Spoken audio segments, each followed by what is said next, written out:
I crashed into the poultry queen. Destroyed exports for China. Truck turned like an ocean liner.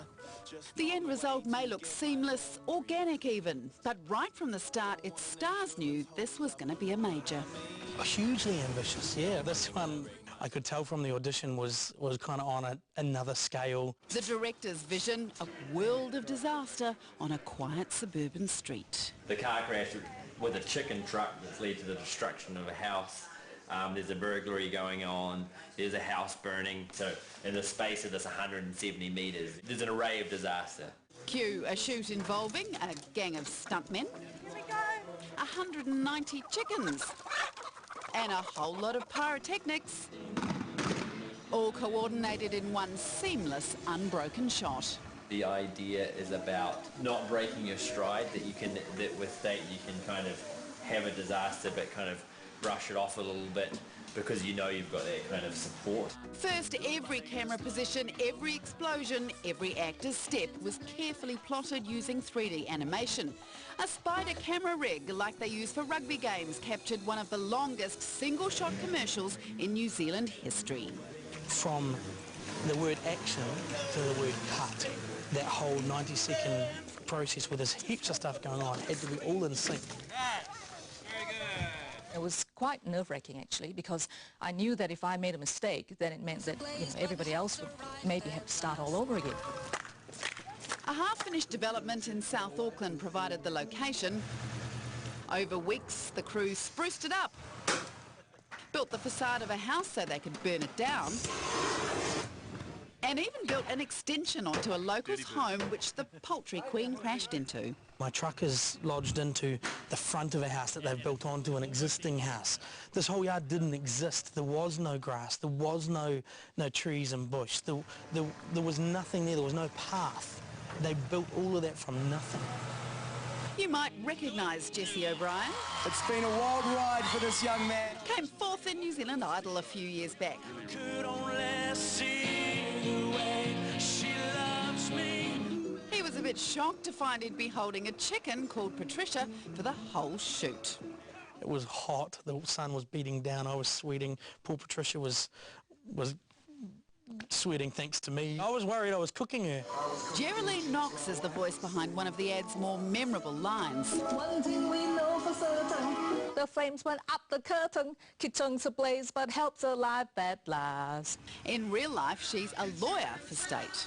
I just had to step out of myself and say, look, let's not take yourself seriously. You're no longer a lawyer working for state. You are this character and I will do this character 100%.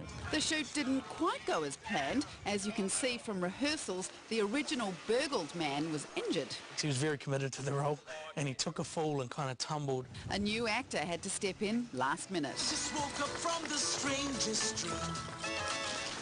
The result's been polarising. Jesse's not surprised this has made both our best and worst categories. I know some people hate it because they have issues with insurance companies and with the song, and other people love it because they love the song and they love the quirk. Whether you hate it or love it, at least you know it. It's effective, and that's what advertising is about, isn't it? Looks expensive, right? Well, they tell us it was nothing out of the ordinary, in Adland anyway. Using just one location helped keep their costs down, even if they did have to build it from scratch. And because it was shot in one take, at least the editor's job was easy. So with a budget in the tens of dollars, we thought we'd have a go. We added a fair go twist. Watch out for some of the characters from our stories this year.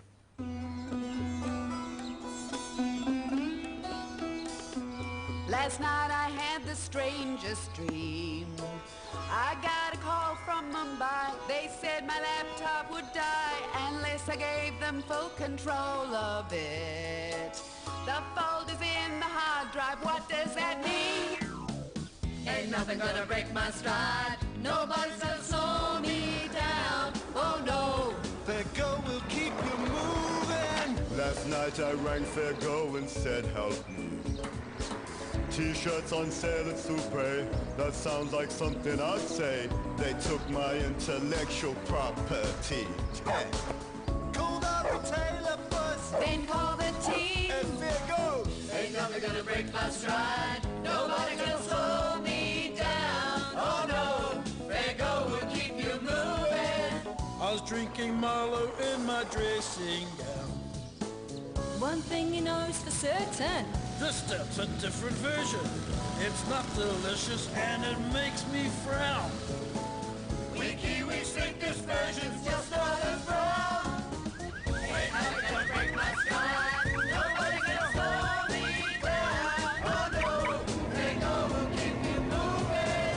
Ain't nothing gonna break my stride. Nobody can slow me down. Oh no, they go will keep you moving. Thank you. It may be budget, but it wasn't easy to put together, so thanks to the team at Fairgo who did that. And can I just point out, that was supposed to be you in the main role there, not me. You didn't see me. I adopted the strategy of avoiding the singing and dancing by getting an evil flu with a 40-degree temperature. Good excuse. Way too good a way to avoid it. And if you want to check out any of the spoofs, again, they're all on the website. After the break.